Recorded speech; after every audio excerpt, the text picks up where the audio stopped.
ಏಯ್, ಯಾಕಪ್ಪ ಸಾಯ್ತಾ ಇದೆಯಾ? ಏನಾಗಿದೆ ಅಂತದ್ದು? ಬಿಡ್ರಿ, ನಿಮ್ಗೆ ಯಾಕ್ರಿ ಬೇಕಾದಲ್ಲ, ಬಿಡ್ರಿ. ಗಿರೀಶ್, ಯಾಕಪ್ಪ ಪ್ರಾಣ ಕಳ್ಕೊಳ್ತಿದ್ಯಾ? ಅಂಥದ್ದೇನಾಗಿದೆ? ಏನು ಅಂತ ಹೇಳಿ, ಲೈಫಲ್ಲಿ ಸೆಟ್ಲ್ ಆಗಿಲ್ಲ ಅಂತ ಪ್ರೀತಿಸಿದ ಹುಡುಗಿ ನನ್ನ ಕೈ ಕೊಟ್ಟೋದ್ಲು. ಈ ಕ್ಷಣಕ್ಕೆ ನೀ ಅನ್ಕೊಂಡಿರೋದು ಸರಿನೇ ಇರಬಹುದು, ಆದರೆ ನಿಜವಾಗಿ ನಡೆದಿರೋ ಒಂದು ಕತೆ ಹೇಳ್ತೀನಿ ಕೇಳು.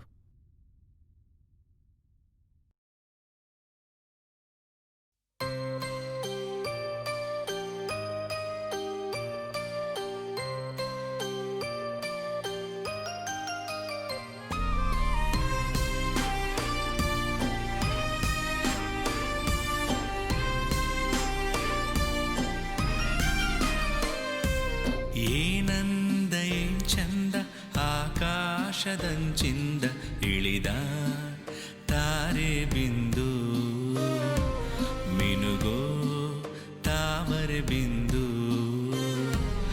ಏನಂದ ಏನ್ ಚಂದ ಭೂದೇವಿ ಮುಡಿಯಿಂದ ಸುರಿಯೋ ಸೋನೆ ಬಿಂದು, ಹರಿವ ನೀರೇ ಬಿಂದು.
ಹೂದೋಟದ ಪ್ರತಿ ಹೂವಿಗೂ ಮಕರಂದ ಎಲ್ಲಿಂದ ಬಂತು,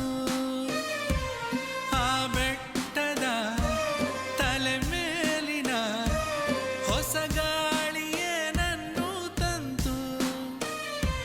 ಪ್ರತಿ ಸಲವೂ ಬೆರಗಾಗುವ ಹಿರಿದಾದ ಸಿಹಿ ಕನಸು ಬಿಂದು. ಬದುಕಿಗೆ ಇವಳು ಬೆಳಕಾದವಳು, ಕವಿತೆಯ ಒಳಗೆ ಕಥೆಯಾದವಳು.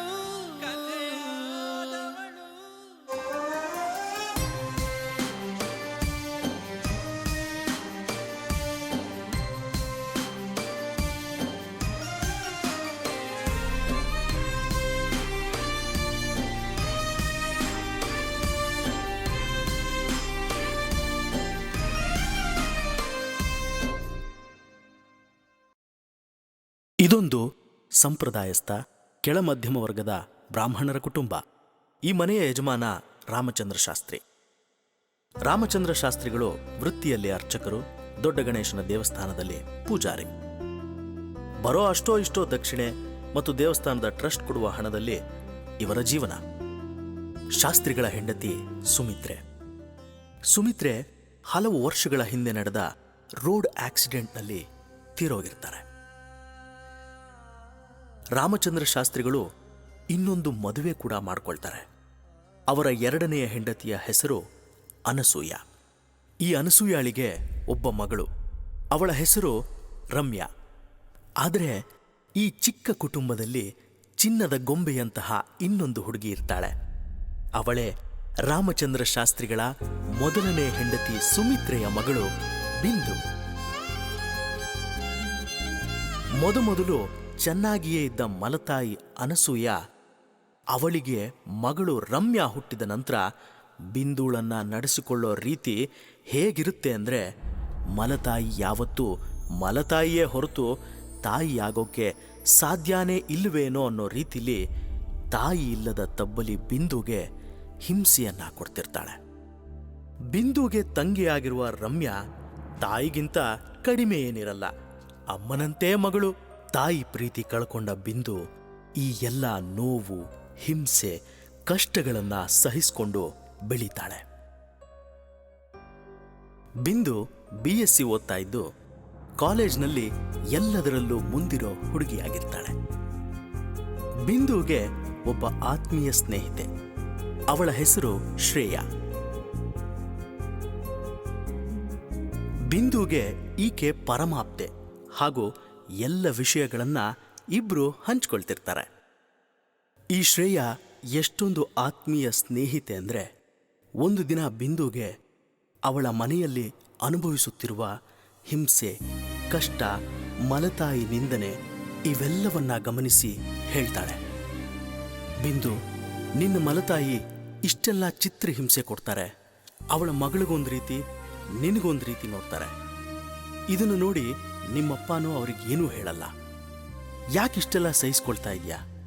ನೀನು ನನ್ನ ಜೊತೆ ಇದ್ಬಿಡು, ನಾನು ನಿನ್ನನ್ನು ತುಂಬ ಚೆನ್ನಾಗಿ ನೋಡ್ಕೋತೀನಿ ಅಂತಾಳೆ ಸ್ನೇಹಿತೆ ಶ್ರೇಯಾ. ಇದನ್ನು ಕೇಳಿದ ಬಿಂದು ಹೇಳ್ತಾಳೆ, ಶ್ರೇಯಾ, ನಿನ್ನ ಕಾಳಜಿಗೆ I am very thankful. Shreya, ನನ್ನ ತಾಯಿ ನಾನು ಚಿಕ್ಕವಳಿದ್ದಾಗಲೇ ತೀರ್ ಹೋಗಿದ್ದಾರೆ. ಅಟ್ಲೀಸ್ಟ್ ನನಗೆ ಅಮ್ಮ ಅಂತ ಕರೆಯೋಕೆ ಇವರಿದ್ದಾರೆ. ಆ ಸ್ಥಾನನ ತುಂಬಿದ್ದಾರೆ. ಜೊತೆಲಿ ಅಪ್ಪನ್ನು ಚೆನ್ನಾಗಿ ನೋಡ್ಕೊಳ್ತಾರೆ ಶ್ರೇಯಾ. ಅಷ್ಟು ಸಾಕು ನನಗೆ. ಬೇರೆ ಯಾವುದ್ರ ಬಗ್ಗೆನೂ ನಾನು ಚಿಂತೆ ಮಾಡಲ್ಲ. ಎಲ್ಲಕ್ಕಿಂತ ಮುಖ್ಯವಾಗಿ ನನ್ನ ಜೊತೆ ನಿನ್ನಂಥ ಪ್ರಾಣ ಸ್ನೇಹಿತೆ ಇದ್ದಾಗ ನನಗೆ ಯಾವ ನೋವು, ಕಷ್ಟ ಲೆಕ್ಕಕ್ಕೆ ಇಲ್ಲ ಅಂತ ಬಿಂದು ಶ್ರೇಯಾಗೆ ಆತ್ಮೀಯವಾಗಿ ಹೇಳ್ತಾಳೆ. ಬಿಂದುಗೆ ತಂದೆ ತಾಯಿ ಮನೆಯ ಬಗ್ಗೆ ಅಷ್ಟೊಂದು ಅಭಿಮಾನ, ಪ್ರೀತಿ ಇರುತ್ತೆ. ಅದೇ ಕಾಲೇಜ್ನಲ್ಲಿ ಓದುತ್ತಿರುವ ಹುಡುಗ ರಾಕೇಶ್. ರಾಕೇಶ್ ಬಿಂದುಳನ್ನ ಇಷ್ಟಪಡ್ತಿರ್ತಾನೆ. ಬಿಂದು ಸಹ ರಾಕೇಶ್ನನ್ನ ಇಷ್ಟಪಡ್ತಿರ್ತಾಳೆ. ಇಬ್ಬರು ಒಬ್ಬರನ್ನೊಬ್ಬರು ಜೀವಕ್ಕೆ ಜೀವ ಅನ್ನೋ ಹಾಗೆ ಪ್ರೀತಿಸ್ತಿರ್ತಾರೆ. ಇವಳು ಮೋಡಿ ಮಾಡುವ ಚೆಲುವೆ, ಇವನು ಜೋಡಿಯಾಗುವ ಚೆಲುವ.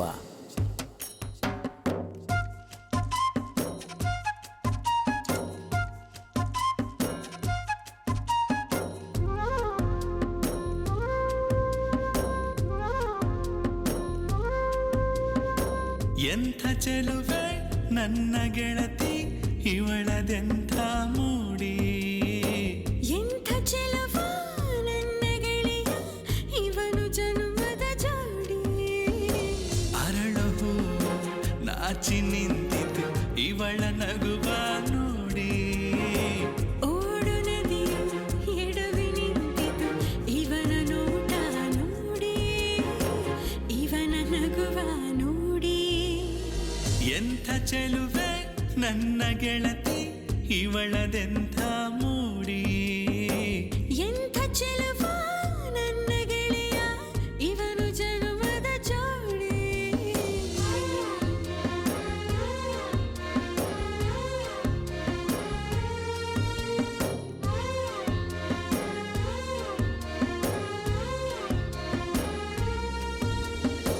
ಲಾ ಲಾ ಲಾ ಲಾ ಲಾ ಲಾ ಲಾ, ಲಾ ಲಾ ಲಾ ಲಾ ಲಾ, ಲಾ ಲಾ ಲಾ ಲಾ ಲಾ ಲಾ.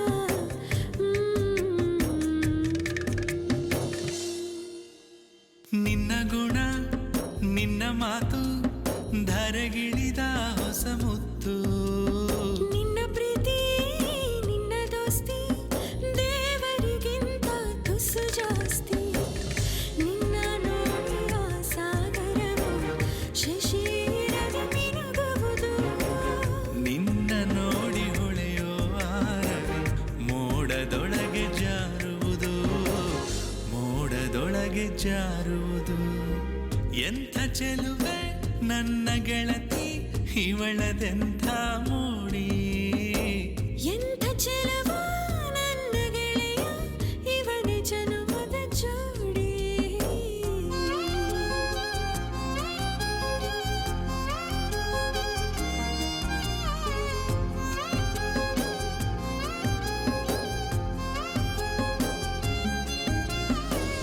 ಸದ್ದು ನಿನ್ನದೆಲ್ಲೋ ಎದೆಯೊಳಗಿಲ್ಲಿ ಡವ ಡವ. ನೆನಪಲ್ಲಿ ನೀ ಬಂದು ನಿಂತರೆ ಉಸಿರಲ್ಲಿ ಏರುಪೇರಲ್ಲಿ. ಸಿಹಿರದ ಜೇನು ಖಾಲಿ, ಹಸಿರಿರದ ಭುವಿಯು ಖಾಲಿ. ಕನಸಿರದ ನಿದಿರೆ ಖಾಲಿ, ನೀನಿರದ ಬಾಳು ಖಾಲಿ, ನೀನಿರದ ಜಗವು ಖಾಲಿ. ಎಂಥ ಚೆಲುವೆ ನನ್ನ ಒಲವೇ ಇವಳದೆಂಥ ಮೋಡಿ. ಎಂಥ ಚೆಲುವ ನನ್ನ ಗೆಲುವ ಇವನು ಜೀವದ ಜೋಡಿ.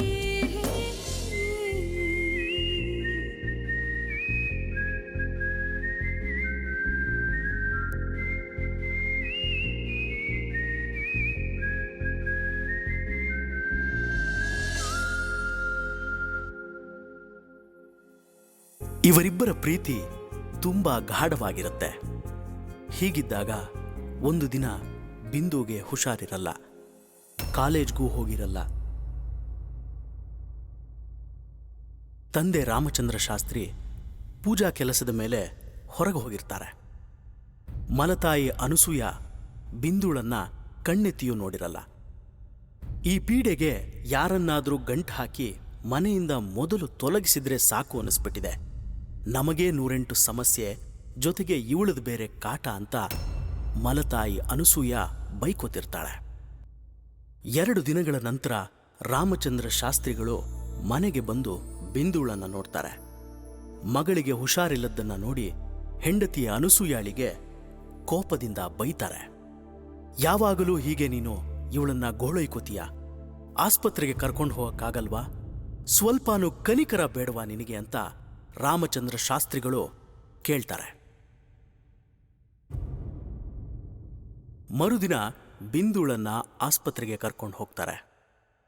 ಡಾಕ್ಟರ್ ಬಿಂದುಳನ್ನ ಎಲ್ಲ ರೀತಿ ಚೆಕಪ್ ಮಾಡಿದ ನಂತರ ಬ್ಲಡ್ ಟೆಸ್ಟ್ಗೆ ಬರೆದು ಕೊಡ್ತಾರೆ. ಬ್ಲಡ್ ಟೆಸ್ಟ್ ರಿಪೋರ್ಟ್ ಡಾಕ್ಟರ್ ಕೈ ಸೇರುತ್ತೆ. ಆ ರಿಪೋರ್ಟ್ ನೋಡಿ ಡಾಕ್ಟರ್ ಶಾಕ್ ಆಗ್ತಾರೆ. ಡಾಕ್ಟರ್ ಆ ರಿಪೋರ್ಟ್ ನೋಡಿ ಯಾಕೆ ಶಾಕ್ ಆಗ್ತಾರೆ? ಅಂಥದ್ದೇನಿದೆ ಆ ರಿಪೋರ್ಟ್ನಲ್ಲಿ? ಇದು ಬಿಂದುವಿನ ಜೀವನದಲ್ಲಿ ದೊಡ್ಡ ತಿರುವಿಗೆ ಕಾರಣ ಆಗುತ್ತಾ?